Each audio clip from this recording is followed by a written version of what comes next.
تو وہ لے آئے سب کے لیے. آپ چلیں.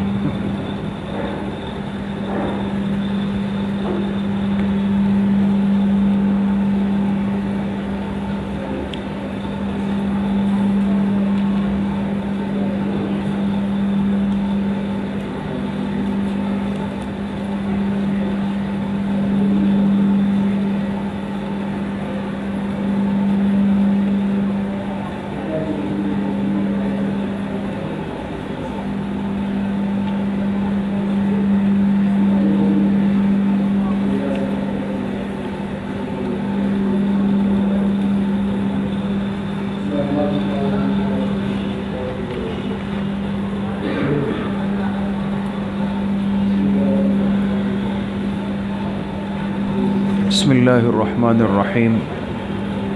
انشاءاللہ آپ حضرات کے تفسیر قرآن کریم کا گھنٹہ شروع ہو رہا ہے، اور چونکہ آج اس کا پہلا دن ہے تو پہلے دعا پڑھ لیتے ہیں اور اس کے بعد انشاءاللہ آگے پڑھتے ہیں. پڑھیں بسم اللہ الرحمن الرحیم.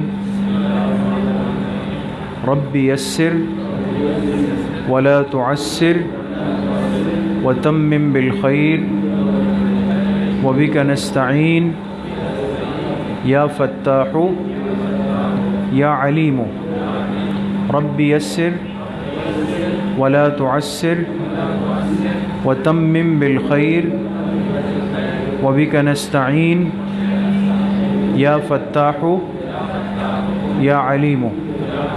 رب یسر ولا تعسر وتمم بالخیر وبک نستعین یا فتاح یا علیم. وصلی اللہ علی النبی الامی وعلی آلہ واصحابہ وسلم تسلیما.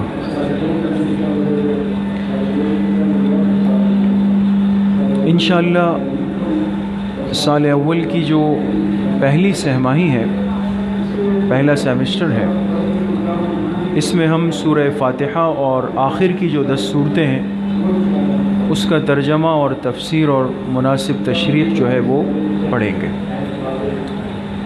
اس لیے کہ قرآن کریم کا حق تو یہ ہے کہ اس کا پورا ترجمہ، تشریح اور تفسیر کو پڑھا جائے، سمجھ کے پڑھا جائے. لیکن ظاہر سی بات ہے کہ اب مصروفیت زیادہ ہے، دنیا کی معمولات زیادہ ہیں، تو قرآن کریم کی وہ صورتیں جو کم از کم ایک مسلمان روز تلاوت کرتا ہے یا نماز میں پڑھتا ہے یا عام طور پر جو یاد ہوتی ہے، تو اس حصے کے ترجمے سے اور مناسب تشریح سے کم از کم مناسبت ہونی چاہیے. اسی وجہ سے الحمدللہ آپ حضرات کے تعلیم دین کورس میں جو حصہ چنا گیا ہے وہ وہی ہے کہ جس سے تقریباً روزانہ کی بنیاد پر کسی نہ کسی درجے میں ہمارا تعلق ہوتا ہے.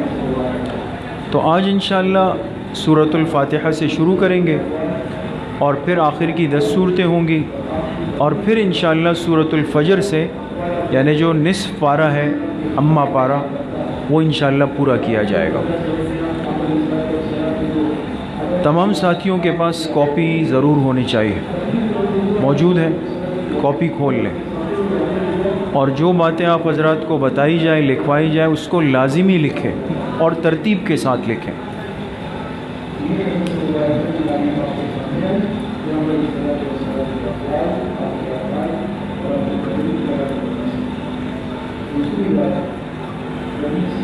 کھول دی؟ اچھا.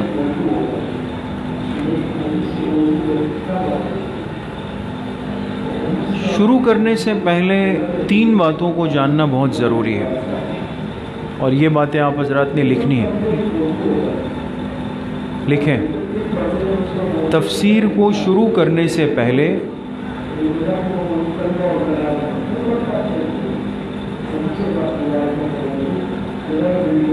تین باتوں کا جاننا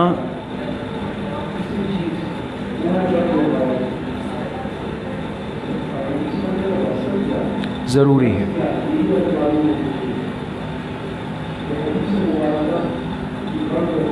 نمبر 1،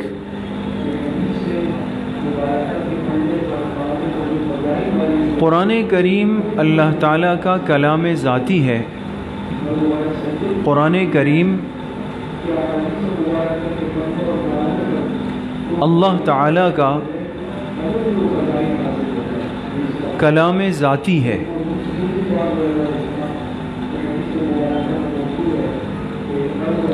لہٰذا یہ تمام علوم کا مرکز ہے۔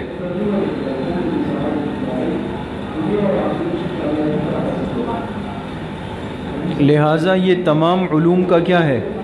مرکز ہے۔ یہ پہلی بات ہے۔ اس لیے آپ قرآن کریم جب ہم پڑھیں گے نا تو اس سوچ کے ساتھ، اس استحضار کے ساتھ، اس کیفیت کے ساتھ پڑھیں گے کہ بھئی یہ کسی عام انسان نہیں، کسی بڑے سے بڑے انسان اور بڑی ہستی کا بھی کلام نہیں، بلکہ کس کا کلام ہے؟ اللہ تعالیٰ، اللہ پاک کی ذات سے آیا ہوا کلام ہے۔ یعنی خود اللہ پاک نے پہلے اس کی تلاوت فرمائی ہے۔ اس کو کہتے ہیں کلام ذاتی۔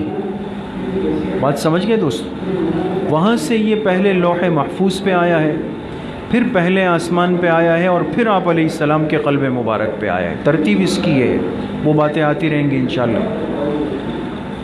تو جب اللہ پاک کا کلام ذاتی ہے تو اس سے بڑھ کر علم کا کوئی درجہ نہیں ہو سکتا۔ یہ علم کا نمبر 1 درجہ ہے قرآن کریم۔ اسی لیے آپ حضرات نے دوسرا جملہ کیا لکھا کہ یہ تمام علوم کا کیا ہے؟ مرکز ہے۔ میں لکھوا چکا ہوں۔ تمام علوم کا کیا ہے؟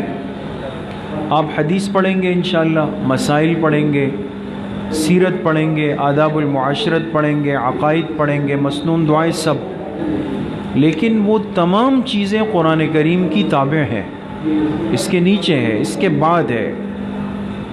بات سمجھ گئے؟ اس لیے انسان جتنا بھی علم حاصل کرتا ہے اس علم کے حصول کا مقصد قرآن کو سمجھنا ہوتا ہے کہ قرآن میری سمجھ میں آ جائے۔ بات سمجھ گئے؟ پہلی بات تو یہ ہوگا۔ نمبر 2، اب لکھ،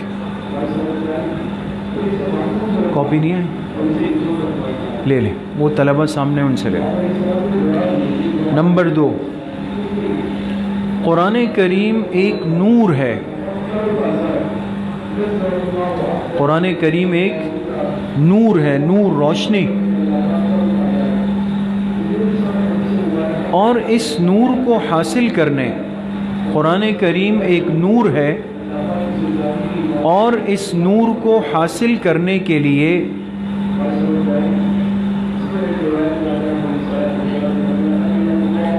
اور اس کی برکتوں کو سمیٹنے کے لیے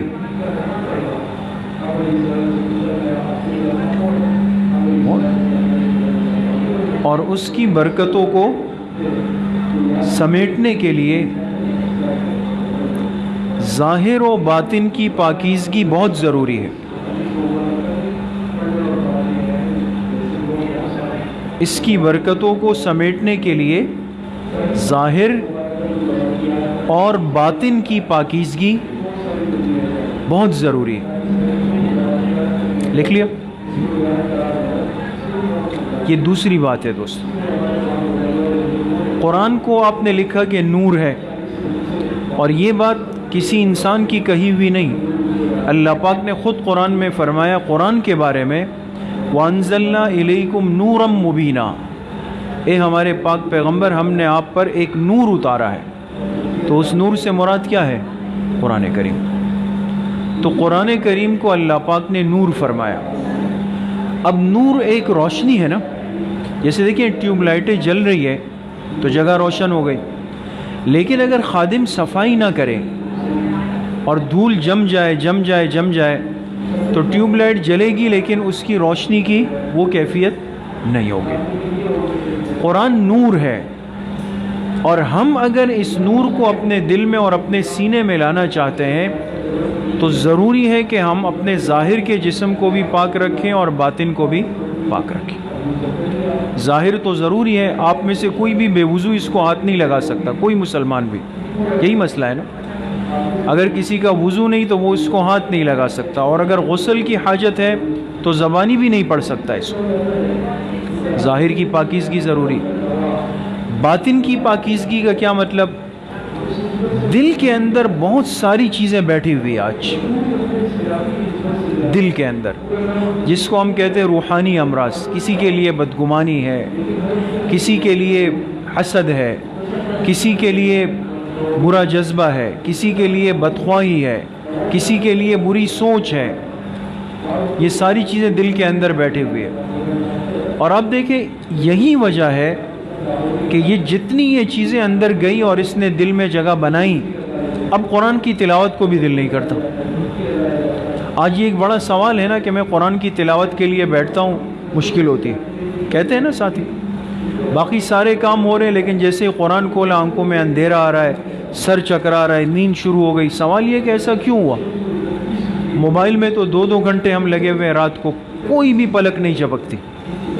لیکن قرآن کھولتے ہوئے ایسا کیوں ہوا؟ یہ قرآن احساس دلاتا ہے کہ بھئی میں ایک نور ہوں اور تم مجھے اپنے سینے میں اتارنا چاہتے ہو اور وہاں سارا گند بھرا ہوا ہے، تو یہ تو ہو نہیں سکتا. لہذا دھول جمے گی تو روشنی پہ تو اثر پڑے گا. تو اب دیکھیں ظاہر کی طہارت اور پاکیزگی تو ہمارے اختیار میں. اگر وضو ٹوٹ گیا ہم جا کے نیچے وضو بنا لیں گے، غسل کی حاجت ہو گئی جا کے نہا لیں گے، غسل کر لیں گے، یہ تو اختیار میں. باطن کی پاکیزگی اختیار میں ہے لیکن محنت چاہتی ہے. 10 سال سے میں غیبت کر رہا ہوں تو 10 منٹ کے سبق سے تو غیبت سے اصلاح نہیں ہو سکتی ہے نا؟ کئی سالوں سے حسد کا مرض دل میں ہے تو وہ آدھے گھنٹے کے سبق سے ختم نہیں ہو سکتا، وہ محنت چاہتا ہے. تو باطن کی اصلاح کا مطلب ہوگا اس کی کوشش. انسان کوشش کرتا رہے گا. اور خاص طور پہ آپ یہ کہیں گے کہ بھئی اب تو ہم قرآن سیکھ رہے ہیں، قرآن پڑھ رہے ہیں، اس کا ترجمہ پڑھ رہے ہیں، آج سورہ فاتحہ شروع ہو گئی، لہٰذا اب اپنے دل سے یہ گندگی تو نکالنی ہے. بھائی قرآن کا نور لینا ہے تو اس گندگی کو نکالنے کی کوشش کرنی. ٹھیک ہے نا؟ انشاءاللہ 2 باتیں ہو گئی. تیسری بات، نمبر 3، قرآن کریم کا نزول پیغمبر علیہ السلام کے قلب مبارک پر ہوا. قرآن اترا آپ کے دل پر. قرآن کریم کا نزول پیغمبر علیہ السلام کے قلب مبارک پر ہوا.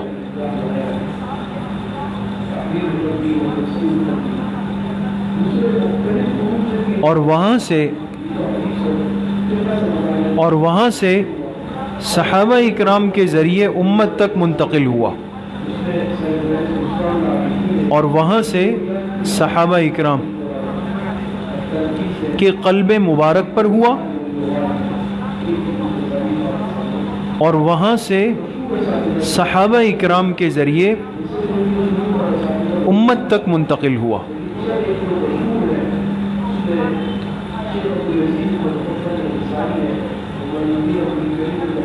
لکھ لیا دوستوں؟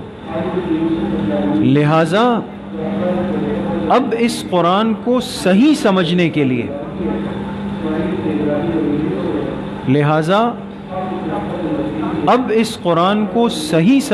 لیے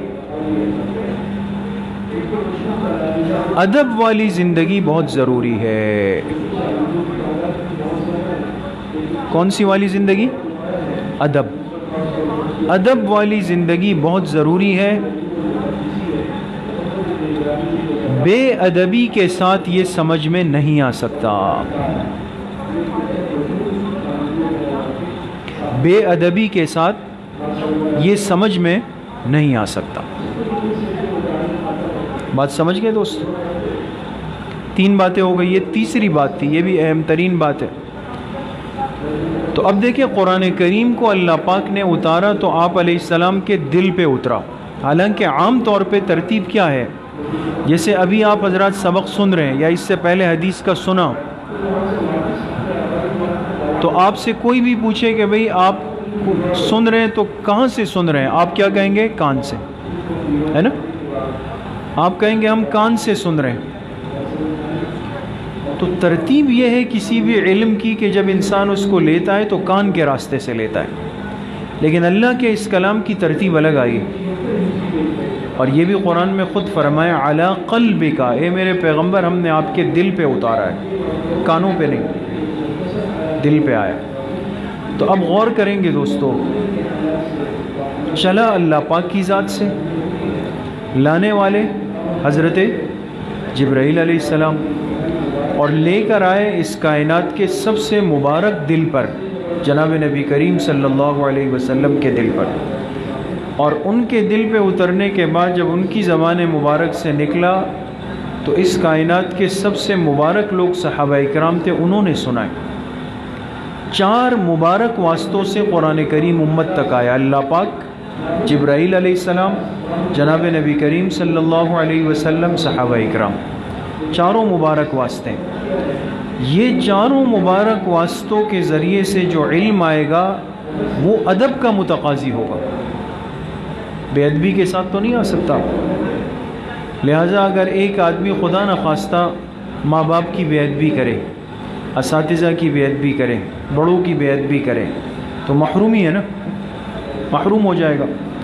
تو ان مبارک ہستیوں کی اگر بے ادبی ہو یا خود قرآن کریم کی بے ادبی ہو تو اس کے ساتھ قرآن کریم کبھی بھی سمجھ میں نہیں آ سکتا۔ اس لیے آپ حضرات کا چونکہ تفسیر کا پہلا سبق ہے تو آپ سے یہ درخواست ہوگی کہ ادب کا استحضار بہت زیادہ رکھیں گے، اور یہ جتنی چیزیں آپ کے سامنے ہیں نا، یہ ڈیسک جس پہ آپ نے قرآن رکھا ہے، یہ بھی اس قرآن کریم کے لیے آپ کا ایک آلہ ہے، ایک ذریعہ ہے۔ اس تپائی کا بھی آپ نے ادب کرنا ہے، اس کو پیر سے نہیں مارنا کہ بھئی پیر سے اس کو سیدھا کر دیا۔ جس بیگ میں آپ اپنی کاپیاں کتابیں لائیں گے وہ بھی آپ کے علم کا ایک ذریعہ ہے، اس کی بے ادبی نہیں ہو۔ یہ اساتذہ سے آپ سیکھیں گے، سب کا ادب ہو۔ بعض دفعہ آپ حضرات تو ماشاءاللہ سمجھدار اور بنے ہوئے لوگ ہیں، لیکن جو طلبہ، طالب علمی کی زندگی ہوتی ہے نا، چھوٹے طلبہ، وہ جب اساتذہ سے پڑھتے ہیں، 4 اساتذہ، 5، 6، 7 اساتذہ الگ الگ آتے ہیں، تو وہ کیا کرتے ہیں، ایک ترازو لگا لیتے ہیں۔ کیا لگا لیتے ہیں؟ ترازو۔ کہتے ہیں وہ استاذ بہت اچھا پڑھا رہے ہیں، یہ استاذ چل جاتے ہیں، کام چل رہا ہے اس میں۔ تو یہ اس طرح نہیں کہنا چاہیے۔ استاذ تو استاذ ہے، جس سے قاعدہ پڑھا اس نے بنیاد رکھی ہے نا، لیکن قاعدہ پڑھانے والے استاذ کو آج تک ہم کوئی اعلیٰ نظر سے نہیں دیکھتے۔ ہاں، جس سے قرآن حفظ کیا، جس سے بخاری شریف پڑھی، بڑی بڑی کتابیں پڑھی، تو ہم کہتے ہیں وہ ہمارے بڑے استاذ۔ یہ الف با پڑھانے والے قاری صاحب نہیں ہوتے تو آج کچھ بھی نہیں ہو سکتا، ایسا ہی۔ اس لیے یہ 3 باتیں آپ حضرات سے عرض کی ہیں، اور امید ہے آپ حضرات نے لکھ لی ہوگی، تو اس کو دل میں رکھیں اور اس کا استحضار رکھیں، انشاءاللہ اللہ پاک قرآن کریم کی سمجھ نصیب فرمائیں گے۔ ٹھیک ہے، اب سورہ فاتحہ پڑھ لیتے ہیں اور پھر انشاءاللہ اس کے ساتھ۔ اعوذ باللہ من الشیطان الرجیم، بسم اللہ الرحمن الرحیم۔ تھوڑا سا آواز اٹھائیں۔ الحمد للہ رب العالمین، الرحمن الرحیم، مالک یوم الدین، ایاک نعبد و ایاک نستعین، اهدنا الصراط المستقیم، صراط الذین انعمت علیہم غیر المغضوب علیہم ولا الضالین۔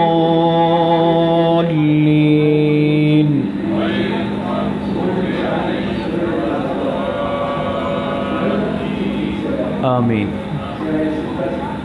یہ سورۃ الفاتحہ ہے دوست۔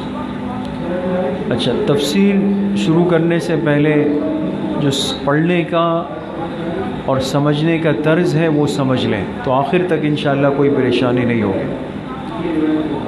تفسیر کا جو سبق ہوگا اس میں ترتیب یہ ہوگی کہ ہر سورت کو ہم 4 باتوں میں تقسیم کریں گے۔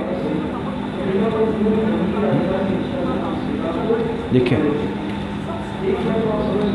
ہر صورت کو ہم کتنی باتوں میں؟ 4 باتوں میں تقسیم کریں گے تو بالکل آسان ہو جائے گا دوست. 4 باتوں میں تقسیم کریں گے. نمبر 1 ترجمہ. پہلی چیز کیا ہوگی؟ ترجمہ.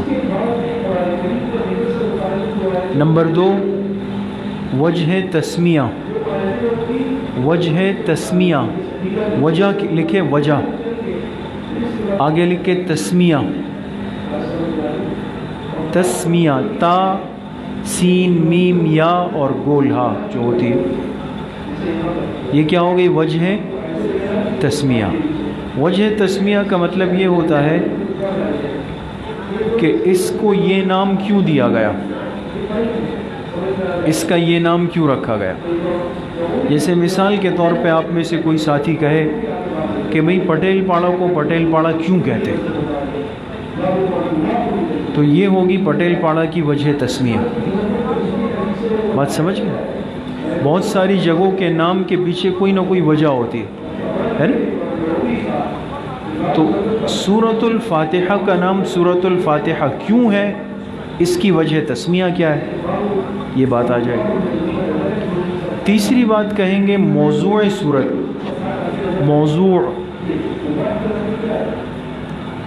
موضوع سورت.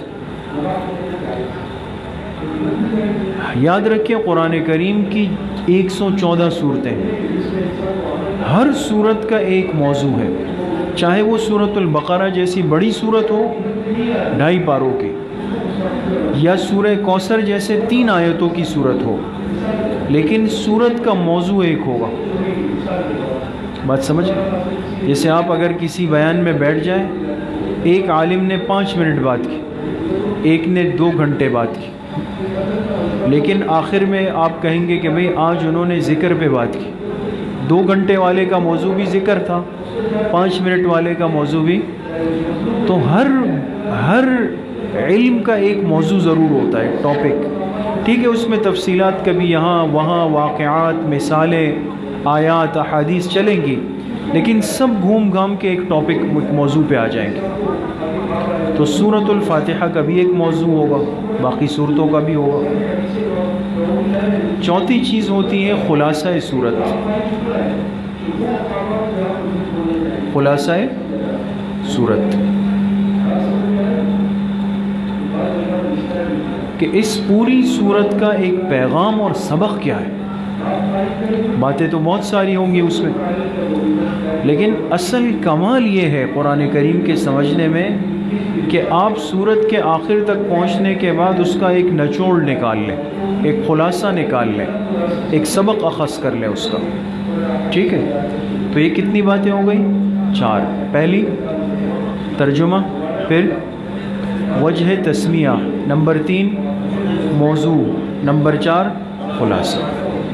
ٹھیک ہے، ان 4 باتوں سے ہٹ کر اور متعلقہ کچھ باتیں ہوتی ہے، ضروری باتیں ہوتی ہیں، وہ انشاءاللہ سب کے سب آتی رہیں گے.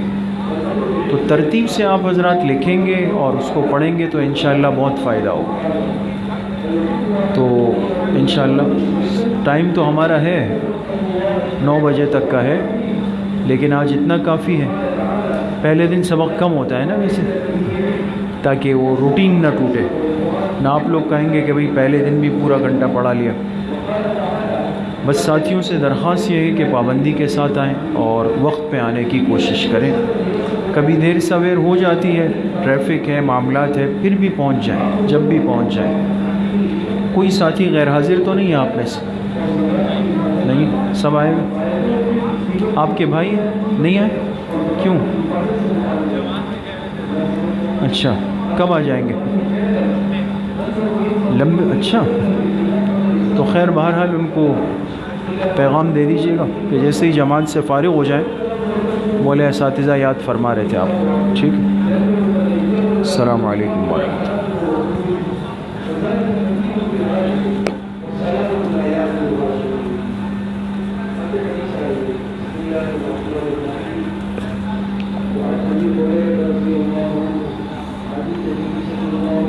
قرآن رکھ دیں قرآن رکھ دیں